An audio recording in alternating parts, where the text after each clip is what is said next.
What infielders can achieve a top 5 finish? What outfielders can achieve a top 20 finish in 2022 that are all outside our top 15 and top 50 dynasty ranks? Let's find out. It's time for Dingers. This is Dingers, way more than fantasy baseball. We keep it real when we talk and knock it straight out the park. Let's see the stats. What's the average draft position? What kind of plays you making? Check the wins above replacement. Check the lineups and the points. This I gotta see. What's your path to victory? Are they aiming for a dynasty? Get points going head to head. Please don't do me no favors. We're always watching waivers. Ain't no minor league. This is major. Yeah, Dingers. Let's go.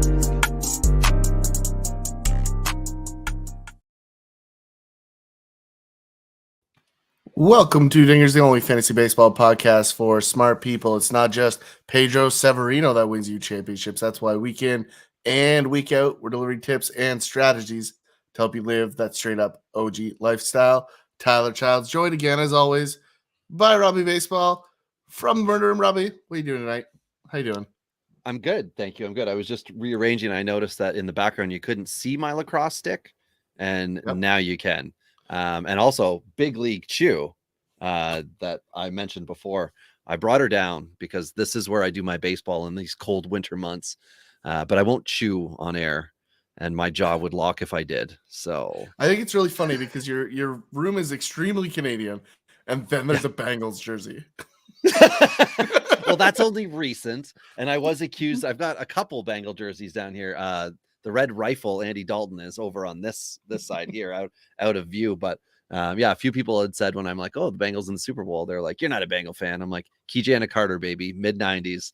Yes, I am. I've just fallen out with them because I don't follow NFL as much anymore. You know why, Ty? Because I am all about the fantasy baseball.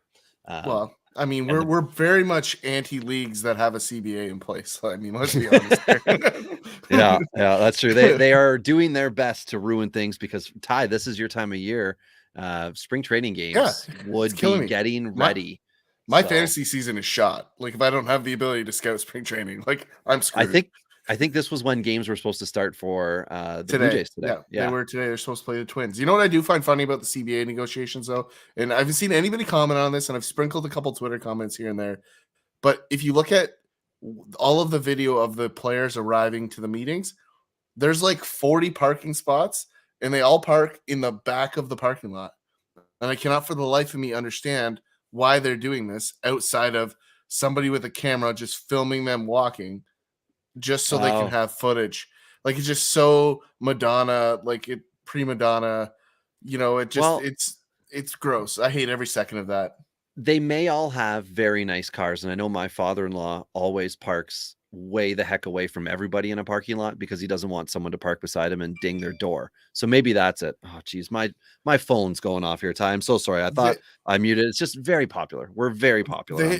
They also have very large bank accounts to pay for a new windshield, so I have zero sympathy for them. Okay. I find it very interesting, and anyway, before we get into it's like the perp walk, but it's for players. Anyway, we've got more fun things to discuss tonight, but I gotta say, before we get into it, go ahead, Robbie. I'm really thirsty. Do you want to have a drink first? Absolutely, I do. It's gonna take me a while to get it ready. I'll allow it. A long time ago, someone decided to put stuff in glass bottles. In some of these bottles, they put juice or milk, and that was stupid. Today, only alcohol and a few other products remain in the containers from the gods. It's time for beers and bourbon, because good advice only comes in a bottle.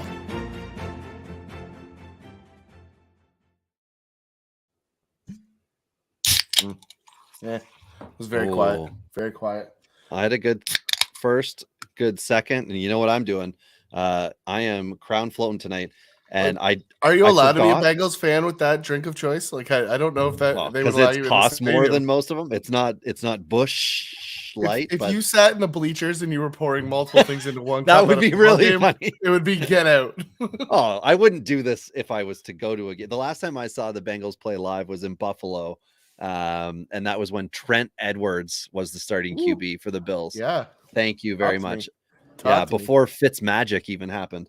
But I did forget on the last few, Ty, because I'm drinking Guinness as the stout, but there's a different cider every time, and they're all Ontario ciders. And I feel bad that I haven't mentioned it because we used to do this a lot, and we'd tag the places, Yeah. and then after like a couple very brief conversations with a few breweries, nothing happened, no free brew.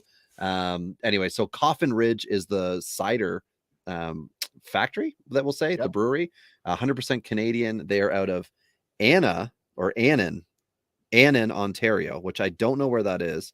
But yeah, they're a boutique winery and smells kind of winey. So we're gonna mix some Guinness in with that to make it extra palatable for this guy.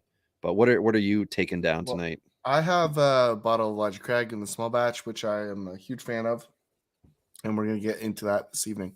So, Robbie, you and I were talking about this before we jumped on the air. All of anyone that is active on fantasy baseball Twitter this week had to have seen what we call something we can't say on air. But at the end of the day, A circle chaos. of sorts where jerks get together. Yeah, right. What are your thoughts on what we heard this week, Robbie? And then I will hammer into it a little bit. Yeah, I mean, basically what happened was somebody was asking, friend of the podcast,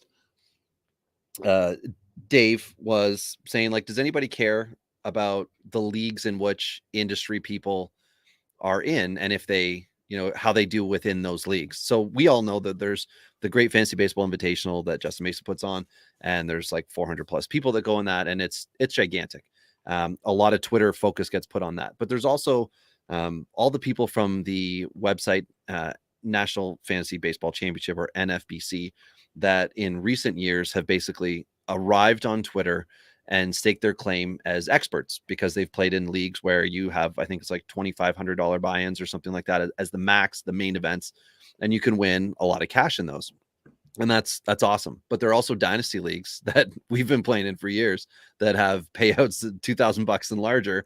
And depending on what your league is, you can be paying $50, you can be paying $550, and anything in between. And there's also redraft leagues that are hundreds of dollars. And there are experts all over, people that get paid, people that don't, content creators, whatever you want to call everybody. And it's basically, do you care? If you're a fantasy baseball person, do you care about tout and labor were the specifics? And it came off as if he was saying, like, does anybody really care what they do? And my first thought was, no, I don't care. I don't think people really care how I do in the Great Fantasy Baseball Invitational. And tout and labor, I believe both, definitely. I think tout expanded.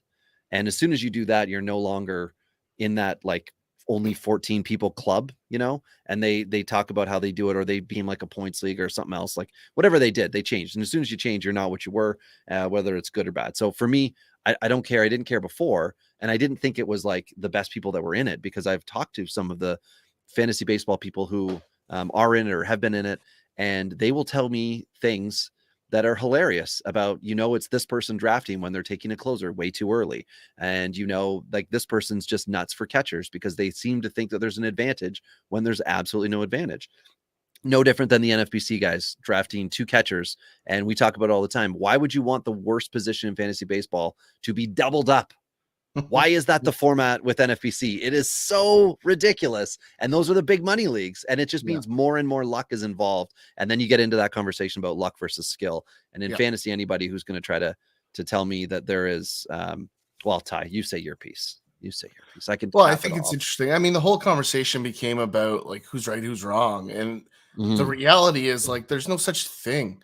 Like anyone, if you're a listener right now and you listen to another podcast, which we recommend you do, there's lots of great ones out there. But if anybody says to you at any time, this is the way you should do something, there is no other play, immediately turn off said podcast and remove it from your subscriptions. Like you're done with that podcast, because like fantasy baseball, A, it evolves constantly, right? B, from a statistical perspective, it changes with every pick. So to have a best practice or a way of doing things is just impossible. Right? It's not a reality. You can have a strategy and you can follow a strategy, but it evolves every single pick, whether it's your pick or somebody else's. Your strategy just changed, period. So if anybody gives you a definite in fantasy baseball, stop listening. Be done with it. Move on. And I chimed in a little bit, Robbie, because everyone's attacking Dave. And Dave, Dave chose a couple words that were a little bit like me and I and whatever, and who cares? It's Twitter. Right. But he got attacked from the rafters and from the sides, and it's like, guys, like, hey, like, who cares? Like, no one should be this upset about this comment, right? That's number one. And number two, like, none of you are right, because you're all trying to say one thing is or isn't. So I put my 2 cents in really quick and got the hell out. But it's a really sad state of society, and it was a microcosm inside of fantasy baseball where there's only 2 options, right? And it's just not the reality. So just wanted to say quickly, like, if you saw any of that, don't take a side, because there is no side. Right. And 2, just think on your feet. Like, that's the one thing that good fantasy players do all the time, is they evolve and change based on what's happening around them. Well, we were talking to a lot last year around this time, I think, about how sour Twitter had become. Yeah. And it's absolutely a way. I mean, you can go to our Twitter at Dingers Pod, and you can see that what we put out is typically polls or questions. Just, we're curious what the typical dynasty mind frame is on a player or a position or something of that that ilk. And then for myself and Ty, find Ty at Tourney Boss. He really likes talking about Ukraine. And if you go to mine at Robbie Baseball 1, it's basically just like random polls as well, because I'm not overly interested in engaging with a bunch of guys who, within, say, 20-ish dudes on fantasy baseball Twitter that are all content creators. They just like to kind of tell each other how good they are. And as Ty and I talk about too, like, we would rather win our leagues than win the approval of some industry dudes on Twitter, even though we like are on the peripheral of that, because we're a niche of dynasty within fantasy baseball. So we know that our market is not going to be the 70,000 plus downloads that a CBS podcast gets, but we're doing our best to carve out our own niche here. And in addition, I listened, Ty, to a podcast, or I should say I tried to, and I had to go to 2 times speed, and I still had to skip through it, of a podcast over the weekend that was discussing an industry prospect mock draft.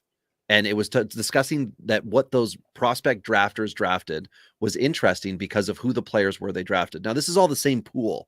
So as there were like 6 or some different mock drafts. And as soon as they got into like the second round, there are like 12 people in each thing. There are some industry, experts or writers, content creators, whatever. And then there are other people who are just like fans and fantasy baseball players. But the pools were the same, which means that there's going to be a lot of overlap from what players are taken. And the way the podcast basically ran was they talked about, well, this player was taken 4 times and this player was taken 3 times. And isn't that interesting? But like you just said about how every time there's a pick, strategy changes. It seemed odd to me that it was not at all about promoting the prospect. It was all about promoting the picks from industry people, which is just more of that same thing where I understand everybody wants to try to like play nice and be nice, but sometimes you have to talk about the results. Do any of the people that are on fantasy baseball Twitter win in their leagues? And for the NFBC people, yes, you've won. I get it. Have you also played in 20 leagues or to win 1? Or did you play in 3 leagues and win 1? Because those percentages also matter. And that's something that we're trying to do and sort out to get back onto topic for tonight. Who are outside. Oh, sorry. Ty, and one last thing, just really quick, that I want to touch on. Like, our title is the only podcast for smart people. Like, if you've listened to us for more than 5 minutes, you know that it's a joke. And I feel like, whoa. Are you telling me my tattoo is wrong? Yeah, no regrets. so definitely.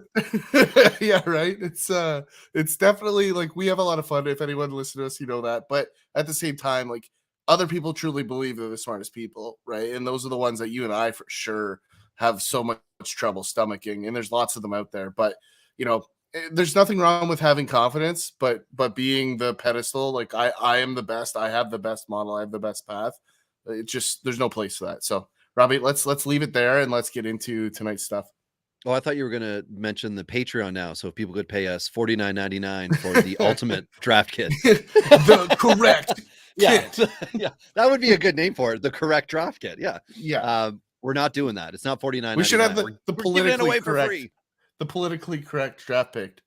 We're sorry that you had to pay an extra $5 to get the additional content.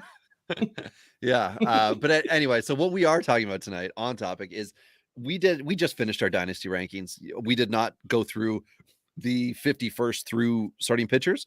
that's something we're shelving for a later date. And we're also just going to cover it through several different episodes, but the rankings are done. The hard work is done. And if you want to get a peek at them, hit us up or hit me up at Robbie Baseball 1, and I will get that together for you. Some people had asked us before when we were first doing the catchers and first base very early on, and we were trying to get it together, and it was not at that point in time ready. It's now ready. Let us know if you're still listening. Thank you. But for those players outside of our top 15 for infielders, so that's catcher, first base, second base, third base, shortstop, who do we think in those crews post 15 can be top 5 guys? And for outfielders, who that's outside of our top 50 do we think could be inside the top 20 for this coming season, single season? So using the dynasty ranks to go to redraft, essentially, because we want to know who can actually make an impact. So Ty, you've got the guys who did that last year, the post 15 types that all finished top 10 inside their position. And for outfielders, it was, I think I did the top 20 for the outfielders as well. I think that's where all these guys fit in. It may have been the top 25. I don't remember. But what we tried to do today for everybody who plays points leagues, which I play points leagues, I love points leagues. We tried to make it in the fashion of points formatting. So instead of always hearing categories, tonight we're going to focus a little bit more on points per game, or PPG, or total points for the year. So that's how we've tried to write some of this stuff out. Yeah, definitely. And you'll, remember some of these names in this list. A lot of these guys, Robbie, are guys we said bye this time last year because we liked them as guys that could have big years. I think the fact that they're on this list in most cases suggests they exceeded even the buy, that we had put on them. But I'm going to start with the outfield because I think these guys are the guys that probably got the most press as breakout guys. So we'll get them out of the way early. Tyler O'Neill's one that I've been going on and on and on about because he was due to do this and he did do that. This is a guy that, to me was an obvious one if you watch the game of baseball instead of the statistical lines. So sometimes you have to do that. Sometimes you have to disconnect data and look at what you see. And there's a couple of guys in the rest of our list tonight that I have that are visual guys for me that I'm going to have jumping forward. Next on the list, the very talented and very obvious one, Cedric Mullins in Baltimore had a fantastic season last year. It still shocks me. This is one that I didn't see coming. He had a phenomenal season. There's no way to argue it, but it does underlie something that we've talked about a lot this offseason, Robbie, is that Baltimore offense is pretty good. And that's the reality of the situation. And Cedric had a great breakout season last year. Alex Verdugo in Boston, I loved the scenario for him. A great hitter's ballpark, contact bat, decent defender, and he got to hit at the top of that lineup. Like all of those things are how you take that jump, is when people don't value the hitter at the top of the lineup, right? And in a good offense that Boston had last season. He also started. Sorry, Ty. Go ahead. Yep. I was just saying, I'm shocked more people didn't have him further ahead heading into last season. So that one I kind of expected to be a breakout last year. And he fully fulfilled that expectation for me. Well, even going back to 18, it was expected that Alex Verdugo was supposed to come in and get it done as a Dodger, right? Didn't happen in 18, not in 19, 2020. And then he moves in the Mookie Betts trade and fresh start. So we've talked. Hello, is it me you're looking for? That hurt my ears. It was great on the eyes for everyone else, though. Yeah, anybody watching the live stream, it is beautiful. For me, who I just restarted my computer before we started, and I guess I didn't adjust that audio setting. That was full bore in the earlobes. But Verdugo, you now have like Lionel paying rent inside your hello. But Verdugo is the classic change of scenery and classic opportunity for a bats guy. And it was, like you said, it was great to see it actually come together. It was unfortunate that it's with the Red Sox because, screw the Red Sox. Yeah. Robbie Grossman for me is a guy that you were all over heading into last season. You loved Robbie Grossman moving in, like not to be this guy, but to be a guy. Yeah, I was nowhere near this. I just thought it was weird that he went to Detroit, and why are they doing that? Detroit looks like they're okay, but he's going to get every day at bats, and then boom, crazy. Well, Well, I mean, yeah, and I mean that's it. Like, I mean, he had a great 2020, so there's nothing overly shocking about that. 826 OPS.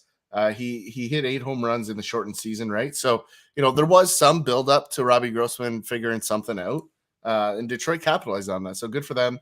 A really really nice piece for them this season. Adolis Garcia was one that like came on like gangbusters last season. 31 home runs. Had a bit of a tail off in the back half of the season. Really, a lot of that production was the back half of the early parts of the season. 11 home runs in May was really that. And the average started to take a tumble over the last 3 months, 216, 227, 212. So Garcia is a guy that I'm staying away from. There's still room for recoil here, but I think there's still a little room for growth. Plays a good defense, so he's probably going to play. So I don't think it's a matter of losing time. But I think there's going to come a time about end of May where he's going to have to put up or shut up. And you've got Tavares in AAA still, who plays a really good center field. Not sure he knows how to hit a baseball yet, but he's good in AAA. Ty, he is like that's the problem. He's really good in AAA, but he has to do the transition smoothly. He can't all of a sudden be a 180 hitter again. I think he's one of those guys that benefits from the lesser defense in the minor leagues, and I think that's his big thing. Okay. Right, and you hear a lot of like former pros talk about it. Like, what was the big jump between the minors and the pros? And it's the defense, like those extra Balls 7 hits a month. Yeah, and you hear them talk about it all the time. And I think Tavares is definitely a casualty of that. But I also think he just puts too many balls on the ground, and I think that's where he gets hurt at the major league level. But that's our outfield, right? All guys that had phenomenal seasons in a one way or the other. Couple red flags in there moving forward, but definitely nobody to shy away from. Now we get back into the infield. One of my favorite things that happened last year was Brandon Crawford was 8th in PPG last year at shortstop position. Like, it's not as if Brandon Crawford anyone's surprised. Like, this is a baseball player that's had a pretty good career, pretty steady Eddie. Very much in that Yadi or Molina conversation that I always have of like, hey, I'm going to get my top 15 guy at this position. Like, Brandon Crawford has been that guy for the better part of the last 10 years, right? So nothing shocking that he crept in here. I think we just all thought the beginning of the end was happening for Brandon Crawford. This one, to me, like, Brandon Crawford's one of the hardest guys to project going into the season, right? Because he obviously had this phenomenal season last year, but what are we going to get moving forward? Don't know. A guy that we all, or at least when I say we all, I mean you and me, Rob, we both thought Austin Riley was primed for breakout last year. We've seen it coming. He was hitting balls hard all over the place. Again, 2020 playoffs, Ty. You were specifically talking 2020 playoffs. He is smoking the ball. It's just great defense preventing him, and it's going to break through. You get the credit on this. You were right. 5th in total points and points per game at third base. But I can't take all the credit because you didn't. You're the only one. Wrong. So you're the only one. we get to both take some credit though. But Austin Riley, there was words thrown around at him last year like MVP, and I don't think he's there yet. I mentioned that during the season last year. I don't believe he's MVP. I do think he is, like, if there's a 1A and a 1B, he's the MVP B, if that makes any sense. Right. Just a really good player. Yeah, exactly. So, Jake Cronenworth is a guy that, if he had any power, would probably be in the same category. I think the power here is the last piece of the Cronenworth game. I think where Cronenworth gains this year, he's 9th in points and 10th in PPG here. So I think this is a guy that's going to get a little extra bump in value this year because of the multi-position eligibility he's going to carry, right? He could play 3-4 positions this season, depending on what San Diego does with that crowded lineup. But Cronenworth's going to be in there every game. That's just, he's one of their better players. He's a staple. Really, really nice piece there. First base, CJ Cron, 12th in overall points, 13th in PBG, with a chunk of time missed last year. Like, I don't know how many games exactly he missed, Robbie, but it was probably 30, give or take. It was enough that Connor Joe got a start and then became a left fielder. So, I'm not exactly sure where he was on total games played. So, but 470 at bats. So, right. So, let's say about 75% of regular at bats. And you're talking about a guy that still had 28 home runs, hit 281, slugged 530 with an OPS of 905. right? So I don't think anybody anywhere thinks CJ Cron is bad, right? I don't think that's the mantra out there. But I do think people slept on him in a very big way heading into last season because of that Colorado lineup. Like CJ Cron has played his entire career on bad teams, right? And he's Like doing it again this year, going back to Colorado. yeah, he has never been on a good team. Like this guy in the middle of a lineup on a good team would be so interesting. Like if it ever happens, like I'm selling the house and I'm going to get me some CJ Cron. Well, the one thing we but- know for sure is that Colorado will not force a trade. Just talk to John Gray. Well, I don't know. They They, will- paid $50 million to force a trade. Okay. They got they bought a trade. Gomber. They got Austin. Come on.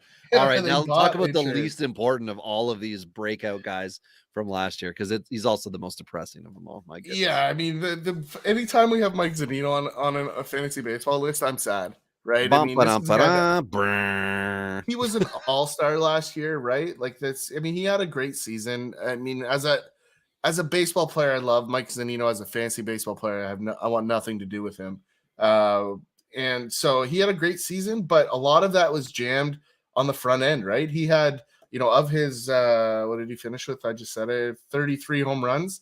Like a good chunk of those were in the first couple of months. He had 5, 7, and 6 in the first 3, but he did finish with a strong August and September to get the Rays in a good position in the playoffs. So, a really interesting season, but 200 and 136 batting average in June and July. That's a kick in the pants, big time. Just from a production perspective. So Zunino, obviously a great season, 560 OPS to finish, slugged almost 560. That's pretty solid out of the catcher position with an OPS plus of 138, right? So, these are good numbers, right? Hard to argue with it. I'll be honest, like Zunino moving forward scares me because I have a lot more faith in a switch hitting catcher behind him than a lot of people do. And I'm sure we'll touch on that at some point this offseason. Well, and also like for Mike Zunino, the whole problem with him, he has been power and nothing else. No average, 0 average. And 216 is like an improvement, which is just weird. But the catcher position is in such a rough spot that he was able to be 7th in overall points. And this is crazy that he was 6th in points per game with any catcher that had more than 50 games. So for anyone with regular playing time, 3 points per game is pretty much like where you want to be if you're going to be competitive. And then you go like for any position, but you go to catcher and it's like, well, that's a top 10. If you can have a catcher who has 3 points per game, now depending on your league settings, right? That can vary. But if you count strikeouts, which Zunino likes to pile up, it's very hard for him to be a 3-point per game guy. So he had so much power, and the luck with runs and RBIs where he was 60 plus in both allowed him to be that guy. Is that what he's going to be moving forward? No, but for 1 year, perfect. So that's why they're breaking away. Yeah. We've talked before about the averages for players last year, how only 61 guys had OPSs over 800, and there were 100 players that had an average of 250 or higher. And of that, only 14 had a 300 or higher average, and all those kind of things. So when we start to get into the 2022 breakout candidates, the names you're going to hear might not sound like somebody who can realistically become a top 5, but the list we just gave you are all guys that were not being considered top 15 at their position, or for outfielders, top 20.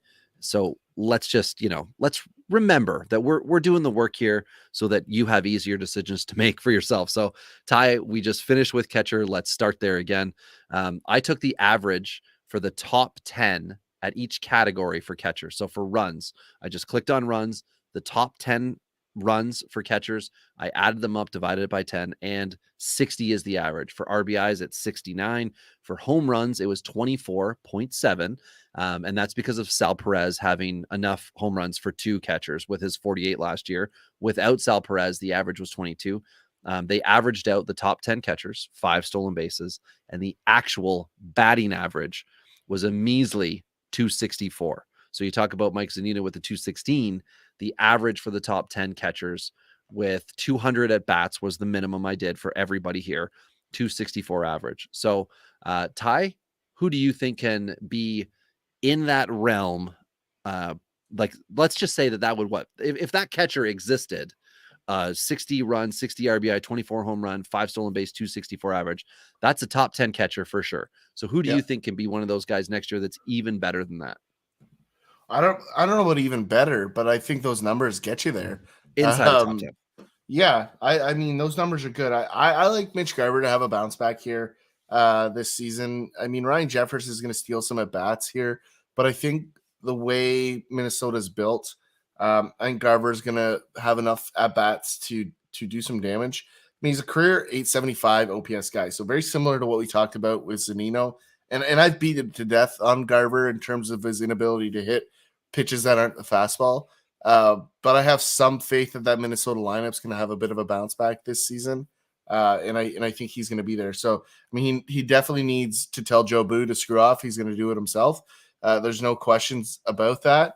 But I do think Garver has all the upside in the world that he could find himself in there. I mean, any catcher that I'm entering this conversation with, like I am shying away from the stamp of approval that this is going to happen because catchers get hurt. Catchers go through all kinds of different other ruts that other positions don't have. But Mitch Garver, I think, could be a guy that, frankly, is getting drafted a lot later than I think he probably should in a lot of formats that could fit this bill. I think that's an interesting pick. I don't share it. I have Pedro Severino of Milwaukee, 28-year-old righty. I have him dynasty ranked at 35th, but I think he does have the stuff with this new team, going from the terrible Baltimore Orioles to the division-winning Milwaukee Brewers. His ability to possibly, double the RBIs from 32, or sorry, for RBIs from 46 into the 80s, double the runs is what I meant to say, from 32 into the 60s. And maybe he hits a couple more home runs than I think he had 12 last year. So maybe he hits around 15, a little less, whatever. But the big thing is the points per game for him last year, because we are trying to do a little bit of the point stuff specific for this one. 2.04 points per game. We talked about 3 being the big thing for catchers. Well, if you're getting runs, you're getting RBIs, those are all points. So if you tack on an extra 70 of those combined because he's in a good lineup, he's going to put himself in a position next year to have well over 320 points. And that could, in 100 or so games, make him a 3-point per game guy. And I like the idea of Severino also getting to manage talented pitchers instead of Baltimore pitchers. And that could really help out with the confidence when you're at the dish. Because when you put your hand somewhere and you've given the signal for something, the ball might end up there. Whereas with Baltimore, it was ending up out of the park. The only thing that I'm a little concerned with Severino is the at-bats, right? I think he's going to split time with Narvaez a little bit. That's about the only thing that concerns me is the platoon splits, and he does have a small history of it. So I like Severino, don't get me wrong. We've talked about Severino for years when no one else has. But I am concerned with the situation. I think the DH really helps it, Ty. I think that's the big reason for my confidence in it. I agree with you otherwise. The at-bats would be stolen by a soft-hitting catcher with a higher average, but they can balance each other off.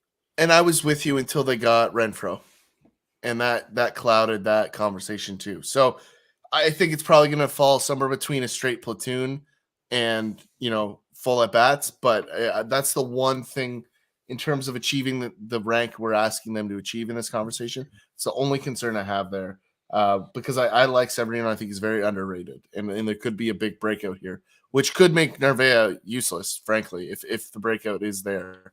Seattle was happy to trade him when they thought he had hit peak. I think it was after 2019. I think that was the season, because that's when you were talking about how he was such a soft hitter. His exit velo was in like the low mid 80s.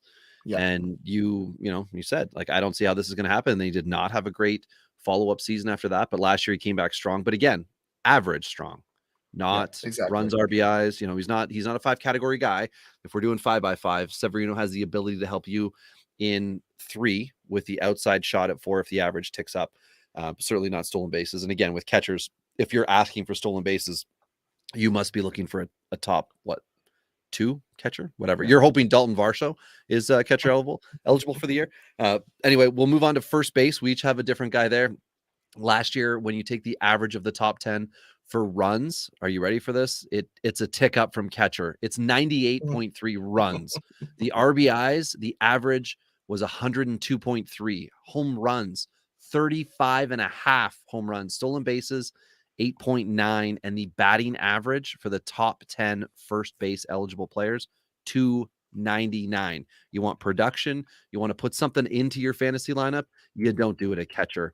Look what the first base can do. And Ty, who do you think is outside the top 15? Well, you've got him ranked 14th. So outside the top 13 for you that you think could be a top 5 guy in 2022. Well, sorry, just real quick. I love the production of this position because like a year ago, we were complaining how bad it could be. So It kudos dropped to off considerably, right? From 11 to 20, but top yeah, 10. yeah. So, but I mean, kudos to the front offices for gluing this together because I mean, there's definitely some patchwork happening at the first base position right now. My guy here is a guy that I've liked for a while. I don't. No one that's a longtime listener will be surprised by this pick for me. It's Rowdy Talese. This is a guy that I just think has all the talent in the world to be the 100 guy. I think it's there. I don't think he's ever gotten the chance for sustainable at bats, and I love this lineup for him. I love the ballpark. I like the whole situation. I mean, they no longer have 7 first basemen in Milwaukee, of which all have been dumped from the Toronto farm system. So, I mean, Talese is still that guy, but I think he's the last remaining one in that conversation. So I really think there's a guy here, but his time in Milwaukee last year, 272, 333 OBP, which I think could be better for him. The slug just under 5, which also will be better for him. I don't think that's an if. And an 814 OPS. So there's enough there to be excited, not enough to be elite. But I do think he's capable of that big jump. And if we, as you mentioned, Robbie, like the drop off outside of the top 10 is real. This is a guy that I think could jump out of that clutter and into the conversation. Yeah, again, like a few things need to go right for him as well as wrong for some of his teammates. Keston Hira debacle. We'll break that down at some point again. But for me, I like Milwaukee, period. It's fun. Hey, that's 2 straight Milwaukee guys at positions that we think could be breakouts. I guess we know how to pick teams that are good already. Or pick players from teams that are good already. For me, I'm going the other way, though, on this one. Bobby Bradley, 26-year-old Cleveland Guardian, lefty hitter. I've got him ranked 20th in Dynasty, and he finished 46th at first base in total points and 36 in points per game with 2.55 last year. That was not a full season. There's concerns that absolutely will scare off the redraft community, the experts who write about guys in redraft. Bradley needs to take walks. He went from a career 340 OBP guy to 2021 as a 280. I think it was 287, 289 he finished at. That's going to be corrected. He's a better OBP guy than that. With full-time at-bats, he's going to be a 70-plus run guy, an 80 to 90 RBI guy. And this is not on a competitive Cleveland team. This is basically taking what he did with the crappy Cleveland team last year and stretching it out a little bit over more at-bats. The power is always going to be the thing for Bobby Bradley. He's got to be a 30-plus home run guy. The prediction is very easy to say he will hit 30 home runs next year. You're going to have to punt on the average. So as far as 8x8 goes, you're really getting 3 categories that you need him to do well in: runs, RBIs, and average, because you're getting nothing from runs, RBIs, and home runs. You're getting nothing from average. You want to see a 250 average. You can't bank on that because the last time he did it was in 2019 at AAA. So, Ty, this is the thing that I did with Bobby Bradley that I thought you might appreciate. I like the idea of the coaching staff saying, can you just take the first 2 pitches all of April? Just have a 1-1 count, not an 0-2 with 2 swinging strikes or foul balls. Just put yourself in a better position for your 3rd pitch and beyond.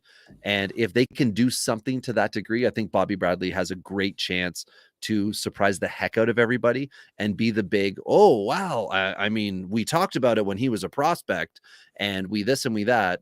But right now for dynasty owners, like, I am looking to acquire me some Bobby Bradley because it doesn't look good, but the opportunity moving forward does. So Bobby Bradley, I think, could have a huge 2022. Well, and just really quick on that thought, Robbie, he hit 318.01 count, 455 and a 1-1, 467 and a 2-1 count. and Boom. 600 in a 3-1 count. So And this is a guy that clearly struggles when he's hitting from behind. The numbers are very obvious. So there's some breakout here, and to me, this speaks more to approach than it does to right. ability. So I like where your head's at on this guy. Thank you. I'm not touching him because we're in leagues together, and you're going to take him way before I'm comfortable taking Well, I him. was going to say, wait till our home league when he's my second round pick. Yeah, yeah. The rest of the league's gonna have to like, who Who? is Bobby Bradley? Well, Yeah. that's typically what they do when we get into like the third and fourth round for my picks. It wasn't until last year with Glenn when he took Rogers with Miami. Yeah, Yeah. Tyler Rogers with Miami, and Or no, not Tyler. No, not Tyler. There's too many Rogers. Anyway, I know. Mr. He's Mr. Rogers. How about that? I was gonna say I've been drinking. It's fine. But you, we talked about this before. We go through every single major league team and the depth within that organization. We don't just focus on the top 150 players. Sometimes we forget names. Okay. Well, Yeah, the it alcohol happens. also makes it harder and the brain damage. But let's move on to second base here. I'll give the top 10 average. You tell me your boy. So for second baseman, the average between the top 10 for runs, 102. That makes sense. They're, should be up early in the lineup. RBI is a big dip there to 92.9. Home runs. Thank you, Marcus Semien, 32.5. A career best from second base last year. Semien is the reason why this is as high as it is. But either way, 32.5. And stolen bases. You want some stolen bases. Don't sleep on the second baseman. They had 23.3 average for the top 10, and the actual batting average, just like first base, Ty, 299 average. So there is 5 category potential well within the top 10 in first base. Who do you think steps up next year and gets it? I haven't looked, but really quickly, I assume that's the highest stolen base average, right? By any position. I'll take a look. It's higher than let's see, third base. It's shortstop's the only one it's really going to be in competition with. It's close with the rest. Yes, it is the highest per. And this was, just to be clear, any player that had shortstop and second base eligibility was included in second base and shortstop outside of Semien, because Right. Semien set records as a second baseman. So I excluded him from any shortstop counting category, just so we're clear here. Yep. So who I'm going with this in category, and I literally have a note.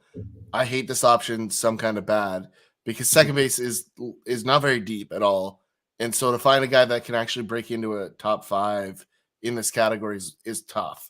I have Kevin Biggio, and the only reason I have this is because there's not a lot of great options. And the second reason is he is one of the very few guys that's going to give you 4 categories at the position.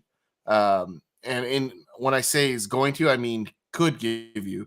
What we saw out of Kevin Biggio last year was a dumpster fire, and should be concerning to all owners of Kevin Biggio in every single format.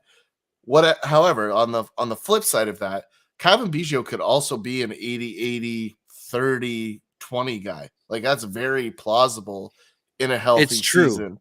How insane does that sound that he could just fall off the map or just rake? And it's so possible. Like, what is his approach going to be, right? What is his approach going to be?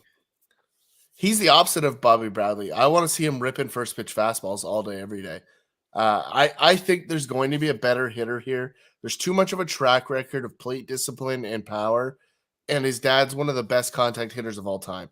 So I think there's a step forward that's going to happen here because they did nothing but figure out how to make more consistent contact this offseason. Like that's the reality. There's no other goal for Kevin Biggio. That and don't blow up your back. But I think there's upside here. I made a quick note at the end. Like DJ LeMahieu is the only other guy that I thought could fit this bill. We saw a huge drop off from him last year, which is concerning. But I do think he's another guy that I just wanted to make note of because I think he could justify a fit into this conversation. Yeah, and the guy I have is a perennial outside the top 15 finish, in and around the top 15 guy, and I think he's ready to make that big step, and that's Cesar Hernandez with Washington for this year. Switch hitter, 32-year-old. I've got him ranked 23rd in Dynasty. Hernandez in Washington, really interesting. I definitely think he's going to be in the 2 hole. Lane Thomas is going to lead off. We talked about him on the outfield episode. Go back and check that out. Soto will be behind him. Then you've got Josh Bell and out of nowhere guy, Yadiel Hernandez, who, if you've been listening, he's not an out of nowhere guy. He's an out of Cuba guy who took a deal with the Nationals and got time at the end of last year, did well, then had an adjustment made on him, finished out the year, but he's a power hitter. And then you have Kyber Ruiz coming up after that, who is an average hitter that could have some power, which means there's a bunch of options for the end of that lineup. But if Cesar Hernandez is hitting second, he is going to absolutely be a run factory for Washington. If he goes back to the stolen base days, which I am not counting on with this, he could be even higher in triple digits for runs. But 21 home runs last year was a career high between Cleveland and the White Sox. And he did not fare as well with the White Sox post-trade, but was still good. But he was 23rd in overall second base points, 28th in points per game. But guys like Nick Madrigal, who had 200 at-bats, had higher averages, but fewer overall points. So good player when you go through a full season. But I expect those like 91 career high runs to be blown out of the water this year. 70 RBIs I can easily see for him if the back end of that Washington lineup does anything with the DH and, obviously not having the pitcher. They're going to have Luis Garcia fighting for playing time. They've got Asdrubal Cabrera in there for playing time, Carter Kieboom, and Cesar Hernandez is just going to be the second baseman. So between those, the shortstop and corner, you've got 3 guys who are all going to need to actually hit, and they're going to be at the back end of that lineup, which is going to help him out. And I like it. All of this is good. If you can tell me, Ty, that Lane Thomas is not going to get on base, then I can say, okay, well, there's going to be some issues, but I think he's going to get on base, which means Cesar Hernandez is going to be fed fastballs because they are going to get to Juan Soto and not want to pitch to Juan Soto. So they're going to try really hard when Lane Thomas is on first to induce double play ground balls for Cesar Hernandez, which isn't going to happen because he's fast enough to run that S out. And we are then going to see the Washington run factory take over. I know I'm making it sound like Washington is going to be amazing and have 8-run games on the regular. I don't think that's going to happen. I think it's going to be 7-run games. But basically what I'm saying is that Cesar Hernandez is going to have a butt ton of runs. And because of that, I believe that power should still be there. Not that he's going to necessarily repeat 21, but 15 plus. And, throw in a few stolen bases, things of that nature. Cesar Hernandez is poised for a big season, and he's not going to be picked. Like, even in your 15-team rotos, he's going to sit out there for a while. Post 200, I'm sure, in redraft. So pick him up. Earn it. Love it. Cesar Hernandez. Yeah, there's nothing wrong with that pick, Robbie. He's a safe, consistent guy with a bad position around him. Very, very logical. Jumping into third base, the numbers are kind of flat here a little bit in terms of where we've been in the last couple of positions. 90 runs, 90.5, 95.4 RBIs, 31 bombs, 16 stolen bases with a 287 batting average in that 5x5 format for our top 10. So in this group, Robbie, who are you taking? Why are you taking him? And sell him to me because I need you to sell him to me. Okay, let me have a drink. Oh shit! Yeah, I was foamy. I was you can celebrating. Hear the foam. Yeah, hear the foam in the microphone. I hope that picks up because that was a lot of head in that one. I just poured in the rest of the cider and Guinness at once because I just needed to top up. Joey Wendell, everybody, now with Miami. 32-year-old lefty, my 19th ranked player. And I admit that was when I ranked him at second base, but I moved him over, even in our dynasty ranks, Ty, I moved over any players who I saw today that actually had more games at a different position. I moved them all over today because it's cold. It's cold and we stayed inside. The boy and I can only play so much Uno and Mario Kart before, we just need a break from each other, the 5-year-old and I. So I got to do a little bit of computer stuff. Anyway, last year he was 21st in total points and 26 in points per game for third baseman, right?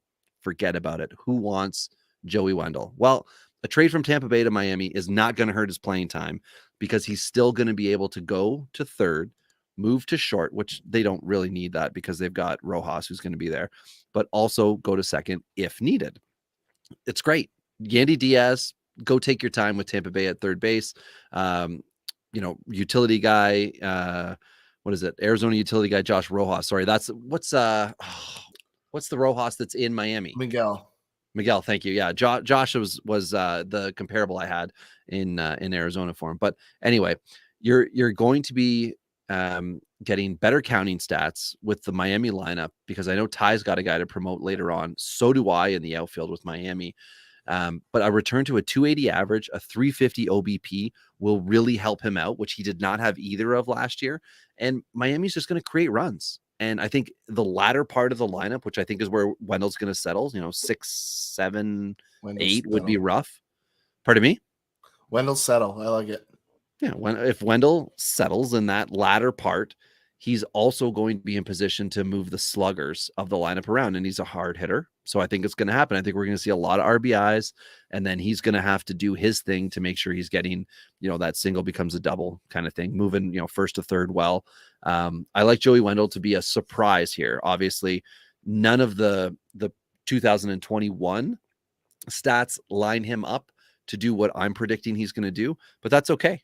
Take a chance on Wendell. Maybe you can get him in your league super cheap because people are like, a 32-year-old who just moved to that team? No, thanks.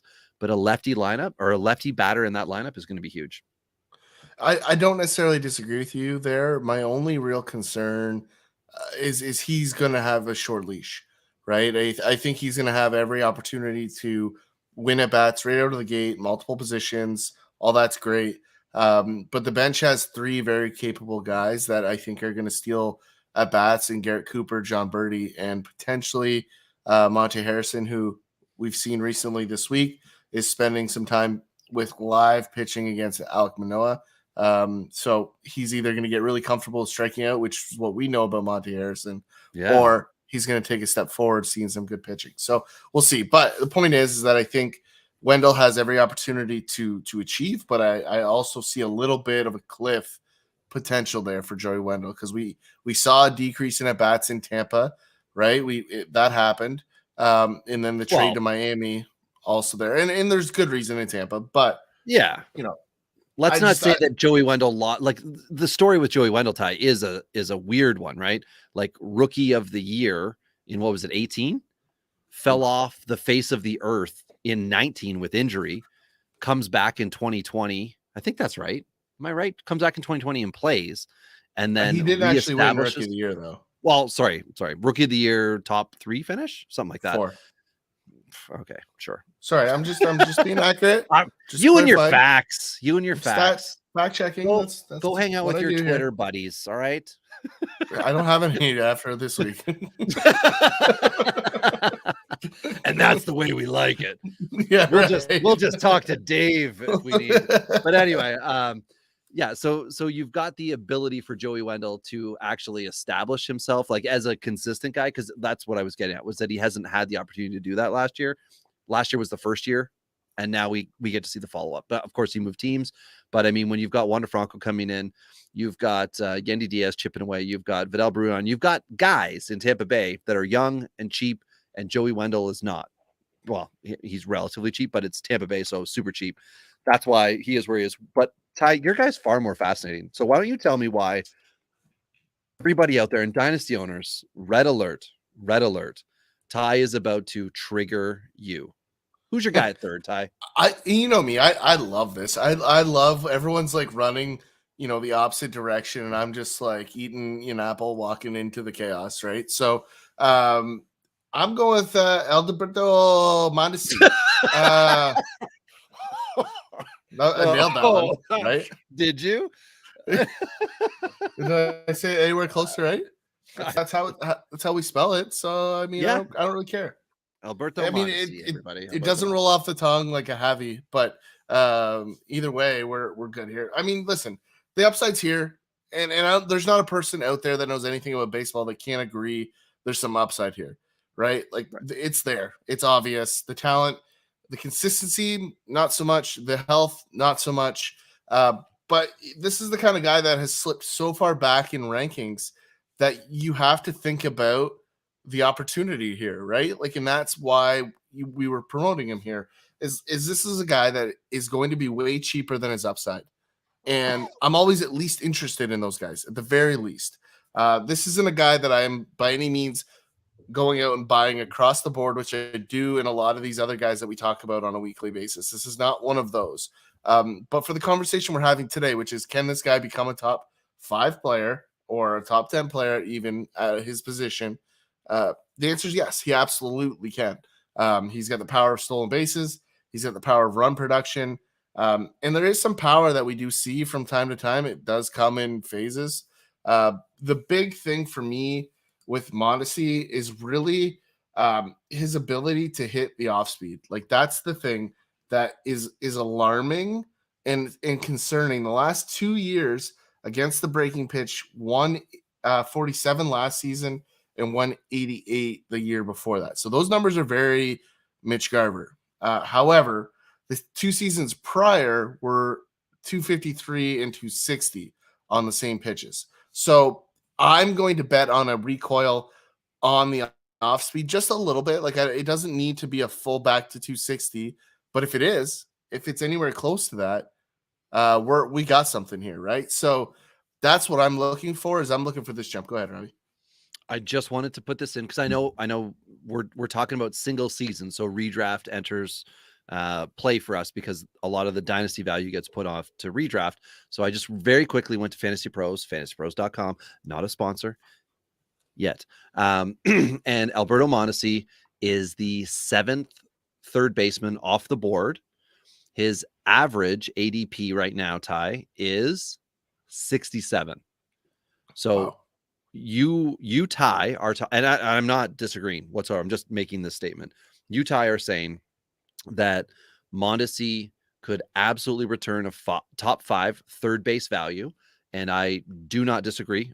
He certainly could. He could provide a top 5 fantasy return if he is doing what he's supposed to do. The 2018 early 19 version of Mondesi could do this, but he is as high as 55 for his average pick in big money NFBC, which we mentioned off the top.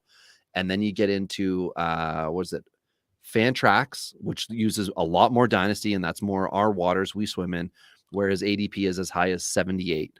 So that's a huge range. But if we're talking 30 team leagues, that means by the 3rd round, Mondesi is gone, which means whoever has him values him highly. So it's going to be a hard buy. But keep in mind, though, like, the really important piece of this around ADP here is Mondesi probably maybe more than any player in Major League Baseball skews because of his stolen bases, right? Absolutely. So if you're in a 5x5 points, whatever, like, the stolen bases are going to skew that number significantly because, if you have a guy, let's like Jan Moncada, let's say he's 85. Jan Moncada. Let's just say that's his number. Right, his spray might be 55 to 120, right? Whereas a Mondesi is going to be 18 to 300, right? Like, there's going to be so much variability, and that's exaggeration for the record, but that is the type of variability you're going to see with a guy like Mondesi. And in most formats, people that own him feel spurned right now, right? They do. There's definitely no way around that. So they spent a ton to get him, or they drafted him really early, and they're not happy about owning him, and they might have a contract tied to him. So it's an interesting play here. And that's where I talk about the value play all the time. There's value here in acquiring or drafting Mondesi. And again, it depends. And we started the show off of this, so I might as well hammer it home. Like, depends on who's drafting around you and the strategy that you have, because that matters in where you're buying a Mondesi.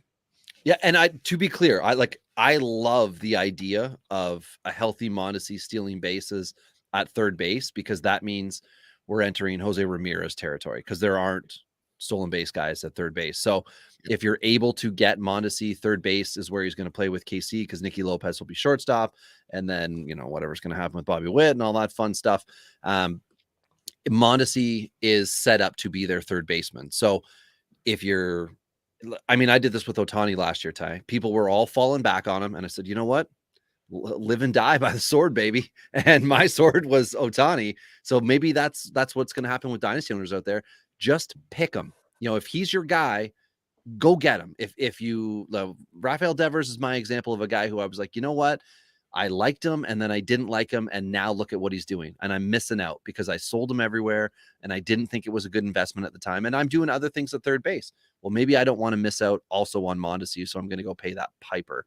I like it. And the only reason that I went to the ADP stuff was because so much dynasty value for whatever reason gets tied up in 2022, right? The next season. And a lot of that has to do, I think, with competitive teams versus rebuilding teams. Ty, off topic, but very quick. I got an offer in a dynasty league today. It's pitching related, which would be better for the pitching episode of this. For Shane Baz, which would be 5 years of Shane Baz, and Espino on Cleveland, a prospect who's high K guy, but did not do well when he got his promotion last year. Those are my two guys that I've got 5 years minimum of each for the next 3 years of Robbie Ray and the next 3 years of Alex Reyes. I was so confused. I didn't know what to do. I thought it was a very fair offer, but I mean, you've talked about how you don't know that Robbie Ray is going to be able to do anything close to what he's done or what he did in 2021 and moving to Seattle and all those things. Although they seem good, there could be some bad. I did not know what to do with the offer. So I simply just said to the guy, it's a good offer. I'm not quite sure where I sit on it right now. And you Because have Espino could be Baz? SB1. I have Baz and I have Espino. So I'm giving up essentially, if we're going to do the old Blue Jay thing of years of control, I'm giving up minimum 10 years, potentially 12 seasons of control. And I would be getting back 6 seasons of a win now pitcher and a win now closer who also gives up, has had a half a dozen bad days or more.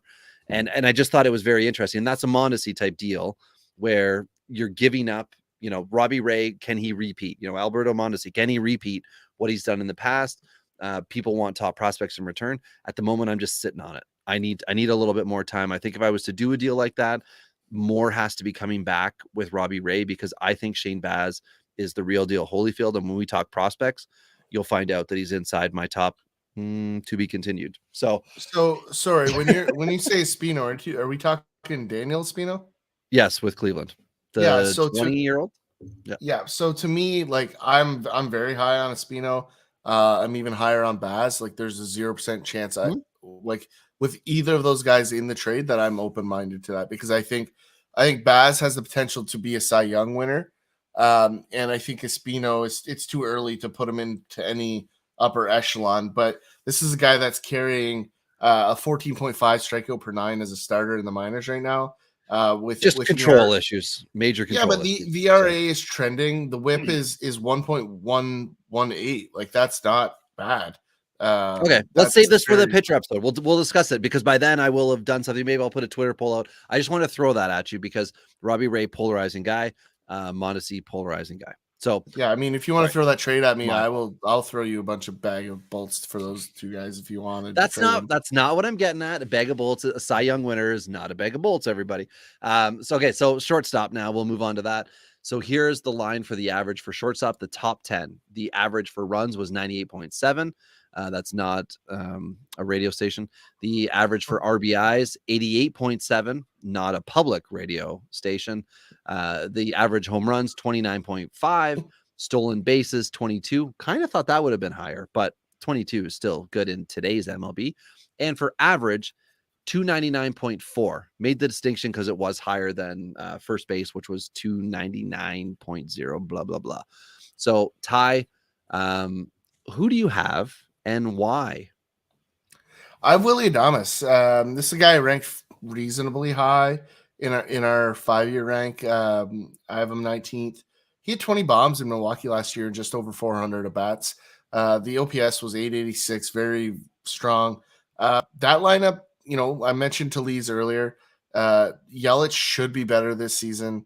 I mean, the hope is that he should be better this season, or Milwaukee's going to have to start asking some real tough questions to that front office about that contract. But at the end of the day, that lineup's going to be good, and Adames is a good right-handed bat that plays good shortstop. I like this.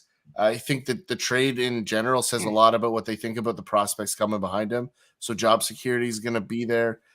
I just think this is a guy that has all the upside in the world. This is a guy that was supposed to be a high-end prospect when he came up and kind of disappointed when he entered the league. But we know two things about Adames. He was great in Milwaukee, and he's a natural-born leader. We saw it in Tampa Bay. Tampa Bay was sad when he left, but they have obvious replacements. So this is a guy that I just think has the potential to be, almost a Brandon Crawford. Like, I think that like a right-handed version of Brandon Crawford, I think, is a really fair comparable. Just consistent at bats, good defense, a little bit of pop. And I think there's enough to like 25 home runs as an upside here. But I like the average that is going to come with that. Okay, my guy, and there's some work I got to do here, so hear me out. All right, takes deep breath. Ha-Seong Kim, 26-year-old righty with the Padres. He is ranked 28th for me in Dynasty. Last year, 53rd in point total for shortstop, and with 1.51 points per game, that put him 68th amongst shortstop. What a crappy rookie year. Ty said this would happen, but I did not listen. I went all in, drafting him high in rookie drafts, aggressively underline, tried to acquire him where I missed out in an auction league where he became a free agent, not available in the rookie draft. I was aggressive on him, and in a real money league, I think I tapped out somewhere in the high teens on his annual salary, and he ended up going for over $30. And that owner is desperately trying to get out from under that contract right now. And we are discussing how to make that happen. I feel he's ready to take off, and it's complicated, but here's why. Tatis moves to the outfield for safety reasons. Grisham and Will Myers are the only other two legitimate MLB outfielders on the field right now, and they can stay there. Will Myers can also move to DH if they want to add somebody because they signed Nomar Mazara. Ty, calm down. He is, thanks to Fangraphs not wanting to look at the reality of the situation. They've put Nomar Mazara as the starting, I think, left fielder. And they've got Myers in right. So, but no, like it's Tatis. It's Tatis in left. Do whatever you can to make Tatis okay, right? He's got to sort out his fastball. Not his fastball. He's got to sort out the fastball, the major league fastball. And he needs to increase his walk rate back to somewhere around that 10%, 11% range that it was in the KBO year after year. And he's got to cut that strikeout rate back from 24% last year to 15%, which would still be high for him because he is a low strikeout type guy who had a major issue last year with it. And that's asking a little bit, maybe it's asking a lot. But in order for Kim to be successful, Tatis needs to leave the position that is not good for him physically. And because San Diego has put so much money into him, I don't see any reason why they wouldn't give Tatis even like 40 DH days, and maybe it's 40 shortstop days, and maybe it's 60 days in the outfield and he takes days off. I don't know, but I just see Ha-Seong Kim being the best option as a great defender to be the shortstop this year, but his bat has to pick up immediately. And I know spring training was supposed to start. This was a huge spring training for Ha-Seong Kim. He's now having that taken away from him, but I am just going to bank on it. And as we follow this offseason along, you will see that I will tell you that I have picked him up in additional leagues from the ones that I already have him in. Yeah, I mean, for me, like the stats are still extremely concerning. The swing hasn't changed a whole lot for me to get excited about this. Well, it went from highlight reel to the funnies, the bloopers of the week. That's nothing really changed. But nothing really changed though. The profile is still the same. Like the batting average against the fastball, 230. It's where he did a lot of his contact. Obviously, highest percentage, almost 61% of the pitches he faced were fastballs, which would be above league average, right? And that's why he's got to make that adjustment, right? But here's the thing, and this is the part that's concerning. The average against the off speed and the breaking pitches are worse, significantly worse. 159 against the breaking pitches. 167 against the off speed. So to me, that suggests he knows he's getting beat by the fastball and he's protecting against it and then not being able to adjust, right? So I think there's an obvious problem here. There's always room for improvement. There's always potential for a breakout. I think you might be at least 1 year too early on this one, Robbie, if I'm honest with you. I'd love to be wrong. First time. I'd love to be wrong here. I don't see enough of a trend for the breakout, right? We talked about Bobby Bradley. I've been out on Bobby Bradley for as long as you and I have discussed him. But what we looked at tonight in terms of the pitch count gave me a little bit of sense of potential hope here. I don't have that same potential hope here for Ha-Seong Kim. And in the signing of Mazzara, to me, and the lack of Will Myers trade in this offseason concerns me for the value that Kim could realize. That's all the compounding things for me. Well, I will say this. Jose Barrio with Cincinnati was a guy I'd love to have kind of fought for in this, but he's still a prospect, so there's a different space and conversation that can be had with him. Ha-Seong Kim is no longer in that.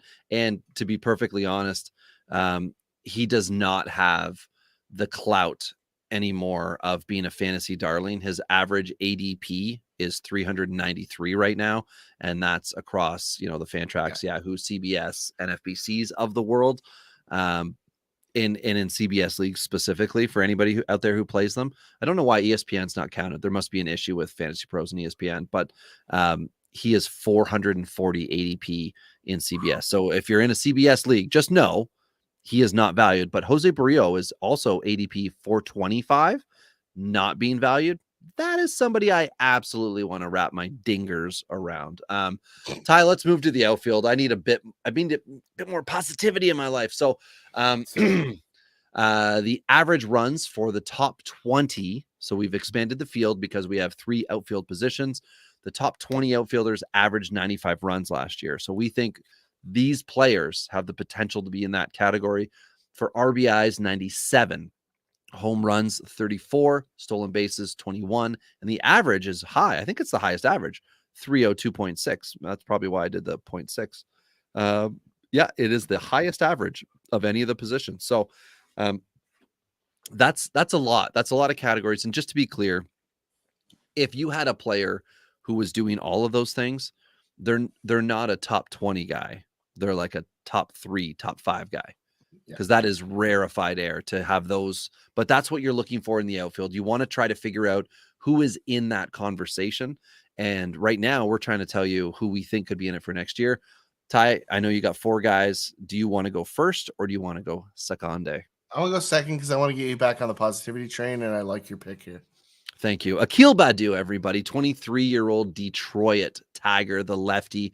I've got him ranked 51st in my dynasty, so we said the top 50 in dynasty, so we worked. He played both left field and center field last year. I think he's definitely going to be a top 25 type guy next year. He, was just under all the milestones that people wanted to talk about for good season. 13 home runs, right? So not 15.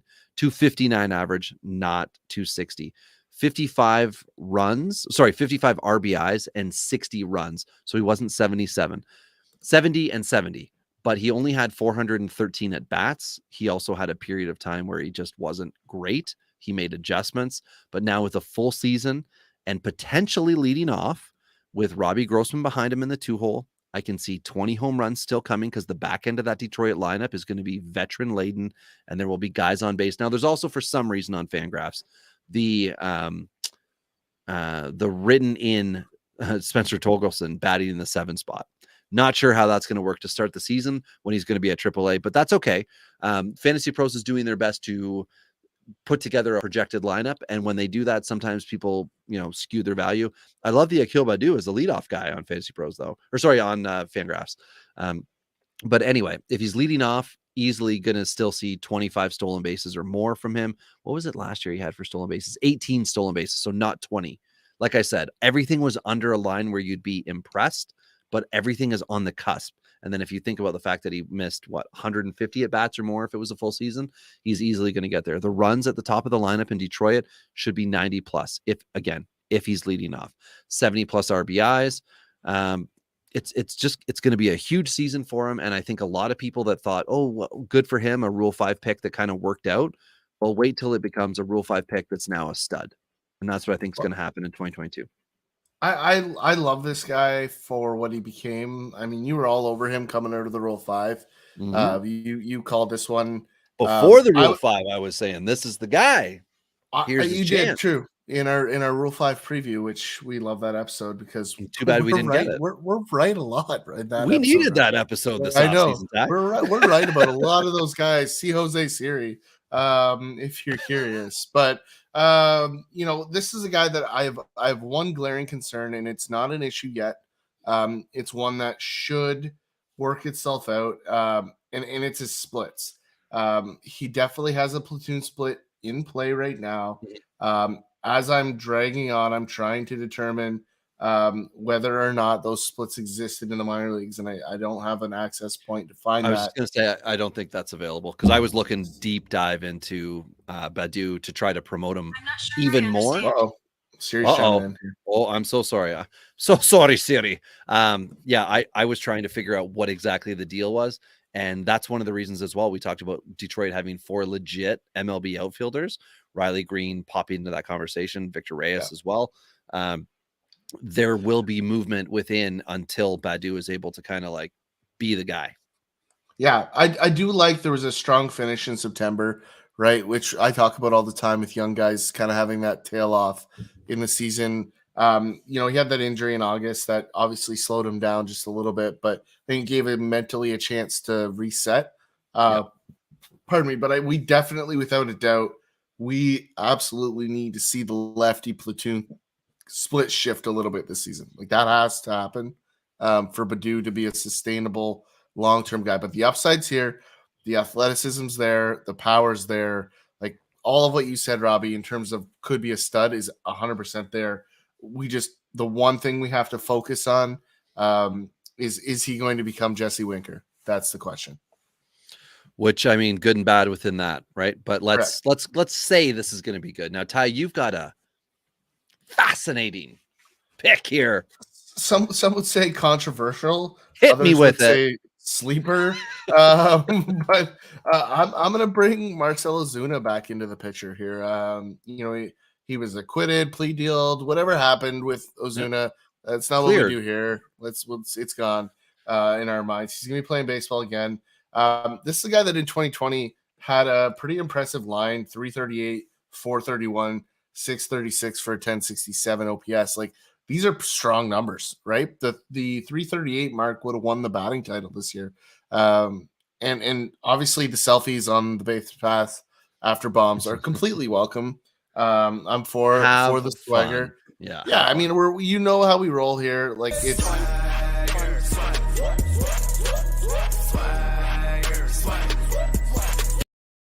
we can bring it all day. And Ozuna has it. The power's there. The upside's there. This is a guy that is going to be in redraft formats, drafted significantly higher and get significantly more attention than he will in the dynasty recoil format here. There's lots room left on his contract, 3 years remaining in a very strong Atlanta team. And frankly, probably part of the reason that there's even a debate going on of Freddie Freeman potentially not re-signing with Atlanta is that they do have the offense to replace Freeman if he leaves. Drew Lugbauer, everyone. Drew Lugbauer. he was of course you have a name off the top of your head. He was a guy that went to the AFL from Atlanta that was first baseman. It's not the guy. It's not the guy. Naturally a guy.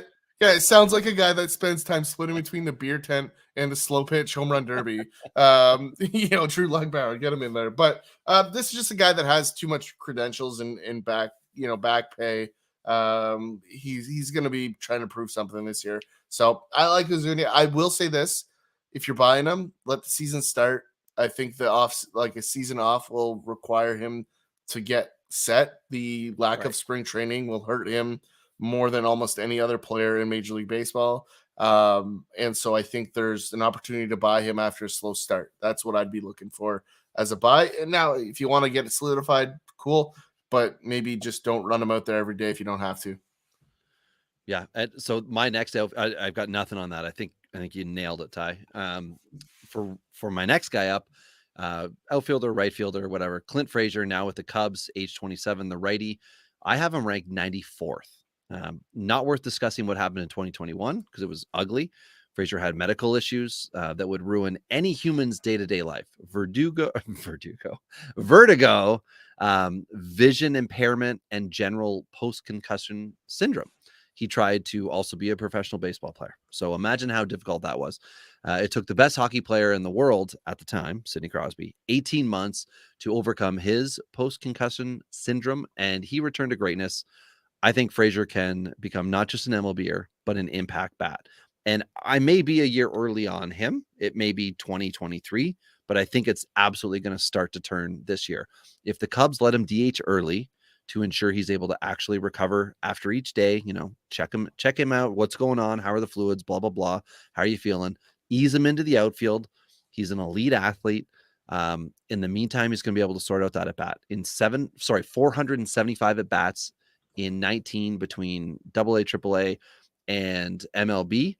He was able to put together that full season. We can trust it. 20 home runs, 75 plus RBI, 75 runs, a good OBP, a couple stolen bases, give us 4 categories, and definitely for your points leagues, 3.5 point per game per potential, which puts him in 12 team leagues as a must own guy. Now, this could absolutely be a waiver wire type guy in your smaller dynasty leagues, but if you get into anything bigger, Ty and I have traded him once from me to him in a deal. And then we had the full crap year. So right now, nobody at all cares about Clint Frazier. And that's the way you want it in Dynasty. A forgotten guy on a team that I assume is going to play him as much as they possibly can. So Clint Frazier, I love the idea of him bouncing back and doing good things. Well, and I made that trade with you expecting him to be traded. And he eventually went through the whole cluster that he went through, and he now finds himself in a good situation. Love this pick. I have him ranked much higher on my list, Robbie. I had him 47th. Yes. So I Didn't am qualify for you, but qualified for me for this. Yeah, I have a pro Clint Frazier position here already, so I'll go there. A guy that I'm very high on, and is going to find himself in right field. I have 2 right fielders, Robbie, just because I'm cool like that, and I think they both need attention. I'll start with the one that is probably in my opinion, the riskier of the 2 that I have here. The one that I'm a huge fan of him as a baseball player. I've watched a lot of games as an AL East guy, and that's Anthony Santander in Baltimore. Again, I'm very high on the Baltimore offense, way more than most people. I've said it on repeat for a while. His 2020 line was sneaky good. 26 home runs. Sorry, not 26 home runs. 261 batting average. Not sure how I got to home runs there. It's a good thing you didn't say 261 because then I would have interjected. But I mean, this is a guy, and I'm going to find the home runs just to get that fresh out of everyone's mind. He hit 11 home runs in that shortened season, but he had a very strong shortened season. And I like the grittiness. I like the contact. I like the power here. He spent a lot of time injured last season, and we talked about a lot of other Baltimore players instead. But this is a guy that I think has fallen off radars when he doesn't belong there. A guy that could hit potentially right in the middle of that lineup and take care of some business there. So I like Santander to be a risky but plausible fit to jump into our top 20 in this conversation, Robbie. The guy I have that I think is a little bit more of a surefire guy, the more logical of these 2 guys for me personally, is Jesus Sanchez in Miami. This is a guy with light tower power, 903 OPS last season. He slugged 564, which is strong, with a 266 batting average. But the things that are to me the most intriguing is just how he was pushed into the middle of that lineup in a team that is still developing, still trying to find who they're going to be over the long haul. Now, this should be a season where they take that step. But what I really like is that he finished September and October with that strong line of 266 with the 903 OPS, right? That's the big thing, is that's what his September was. And he also clubbed 8 home runs. So one of the guys that nobody's talking about how strong he finished the season last year, how he found that next gear. And I've listened to a lot of podcasts. I've watched a lot of ranks. Like, this guy's not getting enough attention in every single format, and he deserves a lot more. The strikeout rate in that final month was slightly alarming. 35 strikeouts in 94 at bats Slightly. is definitely a little concerning, but he's going to strike But out. A lot of power guys do. in today's baseball, that is not a sin, right? It 3 true No. outcome, however you want to, tell yourself you're valuing the guys. If you're striking out a lot, but the upside of that is power, that means runs, RBIs. So in taking the strikeouts, if your league doesn't take that into account, the 3 category ability of a player goes up when they're like, well, yeah, I'm willing to do that. Now, of course, the other side is they do need to still slap the ball into the opposite field when they have 2 strikes and have a decent average. So, and I mean, if you're 600 at bats for Sanchez with the lines from last year, he's a 40 home run bat, right? And that's the takeaway here, is that's the upside here, and that's after a single season with 227 career at bats, right? So that's what you need to know. Sorry, it's 252 career at bats. But that's the upside that's here with Sanchez. Don't wait on this guy. There was prospect shine. It's worn off. Obviously, the strong finish I mentioned. This is a guy that I think you need to buy as opposed to the Ozuna wait approach. This is a go get now guy. yeah, and just to put a cap on for Sanchez, he was absolutely a former top 50 prospect across the board. Everybody had him on their list. They were either early to it, or they were the year in which he came up and got that first cup of coffee, and then everybody just backed the heck off and we're like, oh, never mind, not going to happen. But again, we've talked about it year after year after year. When you acquire a prospect and they come up and it doesn't go well, I think, was it Jose Devers? Who's the guy that with Miami that came up? Cup of coffee. I think it was Devers, came up, did not go well, and then was sent back down. You don't just drop them. You figure out what's going on. There's a reason why they didn't succeed. I mean, Jared Kelenic owners, there's no way that you got rid of them, right? Oh, I guess, Ty, you traded them, but that was in a keeper league, not in a keep forever dynasty format where you're trying to do different things within your season. But you don't just drop and walk away from a guy. You gotta, if you've invested in him, whether it was a high draft pick or a trade of some sort, you need to roster that player beyond their initial cup of coffee, especially if it doesn't go well. So somebody who nobody was really caring at all about rostering was a former Houston farmhand, Brian De La Cruz. Sounds like he should play in Miami. And you know what, Ty? As of August, he did. The 25-year-old righty, my 75th outfield rank. And just so everyone's clear, we did not have him included in our Dingers outfield episode, but we are going to discuss him here tonight. He was 67th in center field points overall and a 2.23 point per game in not at all a full season. I forget exactly what it was that he had here for at bats, 199. So he's got opportunity to not just block the other prospects down below, Blade, you name them, they're blocked. But he can actually cement himself as a center fielder and or a backup corner outfield option in Miami. He was traded from Houston, as mentioned, who for whatever reason, Houston was very happy to clear out center field options. Oh, right. That's why, because of Jose Siri. They were happy to get rid of Straw and clear out the De La Cruzes of the world because it is Jose Siri time in Houston. And Miami said, hey, let's let him play. So in those 199 at bats, he did very well. He had, what was the average here? The average was high. I don't have the average right in front of me, but average and OBP were pretty solid. And I think he's in line for easily a top 25 finish in 2022. He's not going to sniff the top 10, but he could have 20 home runs. There could be 10 plus stolen bases, 70 plus runs and RBIs. A lot of it has to do with where Miami's going to play him. And that's the big thing with De La Cruz. Also, depending on your league status and, if you allow rookies in season to be picked up and kept for the year over, or they go back into the pool, become free agents, whatever your league is, however complex you get with it, De La Cruz may be out there. And whoever had him last year might be the only other guy who is paying attention to the fact that this could be an absolute breakout guy who establishes himself and is not 22 years old. So that's just my little note here on him. Somebody that could come up and out of nowhere and boom, thank you, Miami. Yeah, I mean, for me, the next section is my last outfielder here, and that's Michael Conforto, which is a guy that I think everybody loved and now everybody hates.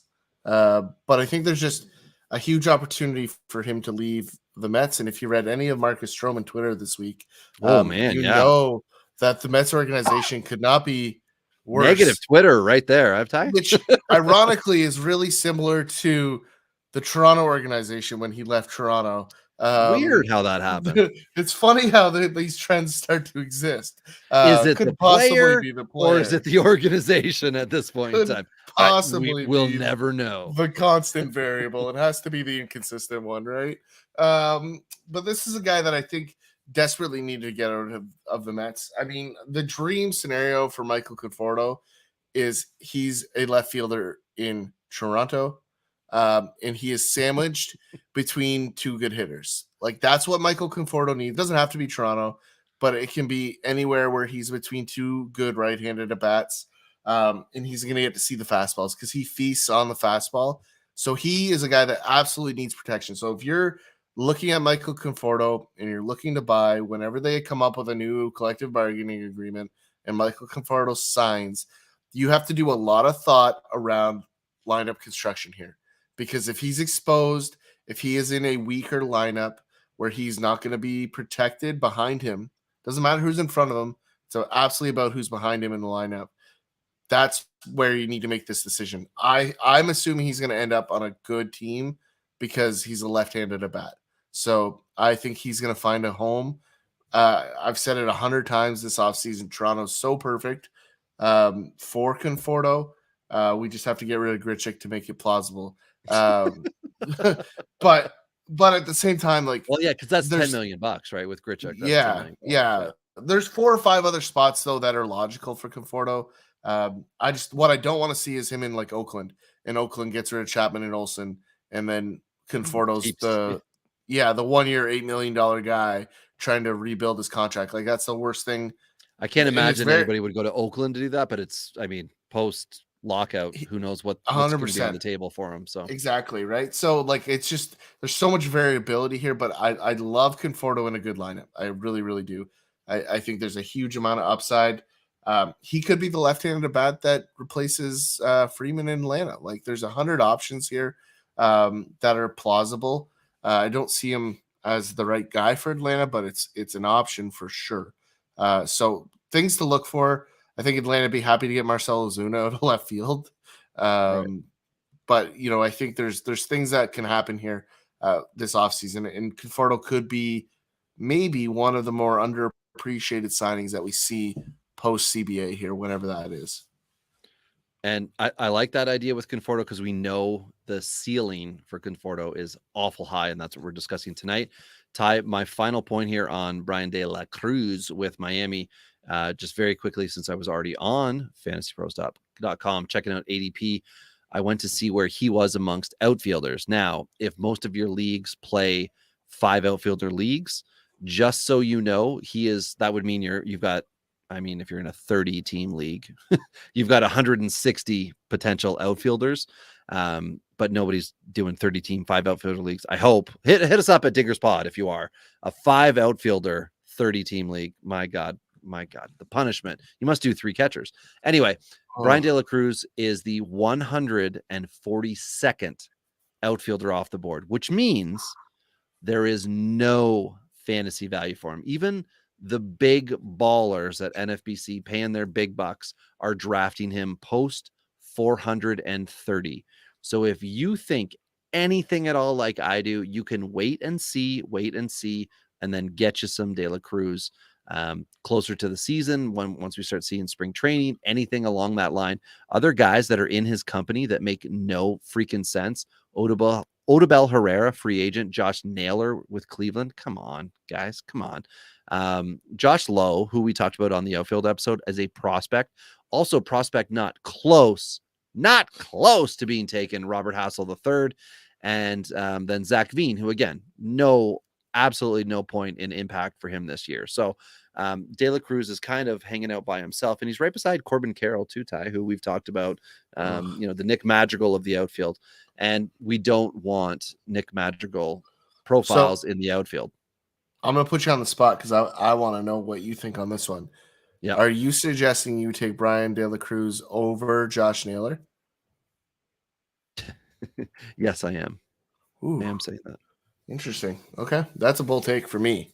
Like, I think Naylor's a significantly better player than De La Cruz, but I like it. This is why we do this. We talk about it all the time. If Rob and I agreed, it would be really boring. But I disagree on that one, sir. For me, I think Naylor was Is it respectfully? Because if you don't do it respectfully, you may trigger me. There's no friggin' way it's respectfully. You know this. But point is, I think Naylor's undervalued. It probably very similar to the way you feel De La Cruz undervalued. The only thing that I like about Naylor is I love the contact, the OPS potential from the doubles. And Naylor does have the ability to turn in 30 home runs. It is in there. We need to see it. We haven't seen it yet, but it is in there. So that's the only reason I debate it. But I wanted to just touch on that really quick. So, Robbie, I love this episode. This is one that I think is going to be a staple for us moving forward. This is a new one for us. I like the format. I like the style. I like the conversation that comes from it. And we still get to do the pictures as a separate episode. Oh, you're gonna hate the pitcher one because I'm gonna be right on all my guys. And I'm gonna mention Tristan McKenzie, guaranteed. And I can't wait for that one to blow up. I'm so excited for that one to blow up. I was actually looking at them today and just going through, and basically, I mean, realistically, it's got to be SP3 or later. And because we're doing anybody that would be outside our top 50 in pitchers who we think could finish inside the top 20. And the names that I compiled, when I looked back at the list, I'm like, it is so ugly, but it is basically every dynasty roster that I have outside of a few of the guys that I did the same thing with 3 years ago.